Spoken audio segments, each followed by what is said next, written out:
again, everyone. My name is, well, you know who I am. So, what do I have here on the floor? Today, we are going to be setting up my office, but also doing some other things. God, there's litter everywhere. Okay, so, yeah, let's talk about it a little. Why is combat robotics seemingly so against the idea of mechs? Why don't we see any legged robots in our battle boxes and test cages like I have behind me here? Well, it turns out it's because not only do the Brazilian live chat think so, but it's kind of a terrible idea. Let me walk you through it step by step. Now, since I am, in fact, an expert at everything combat robotics, I happen to know there are two main things that a combat robot has to do. You have to get to the other guy, and you gotta hit him.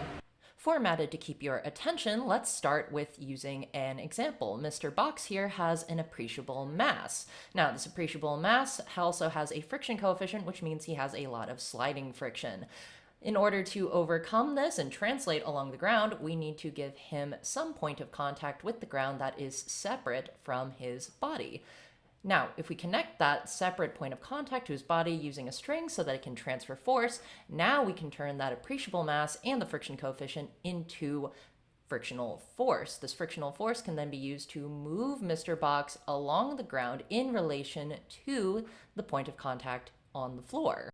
This is dependent on something called normal force, which means that everything is based on weight. If you take a look at me walking as an example, my weight shifts from leg to leg constantly. If we were to spread our legs and lift one, you'll notice the issue here. Weight is required in order for the transfer of friction, but it also must be balanced over our center of mass in order to stay upright. Even if we're ignoring the balance issue, let's try and reload this leg here. I mean, we can only move as much as this angle. This arc is our entire travel. So if we just extrapolate that, then it should work, right? But, well, if we take that angle and bring it out, oops, we just made a wheel. A wheel constantly supports itself along that arc, which is bad news for Mr. Box. Well, that's not great. So, much like LED stick lights here, it seems like everyone who's anyone wants a pair of wheels. Okay, so that's out of the question, but what if we make up for it with firepower? That should work, right? Unfortunately, wrong. If we go back to Mr. Box here, you'll note that low to the ground, Mr. Box has offense and defense capabilities that are at the same level as most combat robotics. Low to the ground. Most combat robots keep this because it's just generally more stable. Unfortunately, this doesn't quite work when we add in the complexity of legs. In addition to the extra energy requirements that legs require, it also means that our offense and defense capabilities are aimed away from our target, and that leads to issues.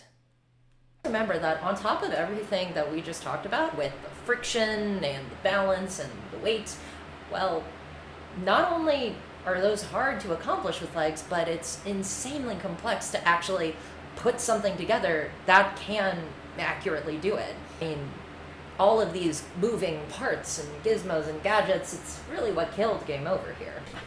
So if we look at it, I mean, there's not really too many great reasons to keep mechs around. I mean, it's a terrible idea. Wheels are just better. I mean, they're a technological innovation. There's a reason. People tell you not to reinvent the wheel whenever you do something. Why would you give up faster locomotion, bulletproof reliability, and a translation system that's kind of meant for the sport in favor of something that has all of its advantages reduced by environment itself? It doesn't make any sense. I mean, who the hell would want to build one of these things?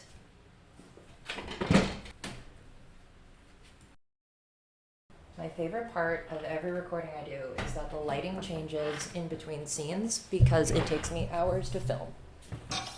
I think that really adds a level of professionalism to what I do. Hi! We're experimenting with different camera angles, so forgive me for whatever that was. Yeah, I'm sorry, there's not much in the way of good content today. It's really just me setting up my office, but I thought it would be a cool time to start talking about why exactly we don't see a lot of mechs in robot combat. or for those of you in the audience who are kind of new to the sport, like I was, wondering why combat robotics doesn't look like a mech battle.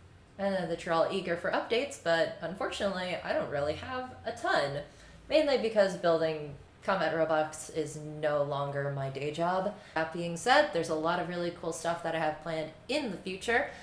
Keep an eye out for a new video, hopefully sometime after this.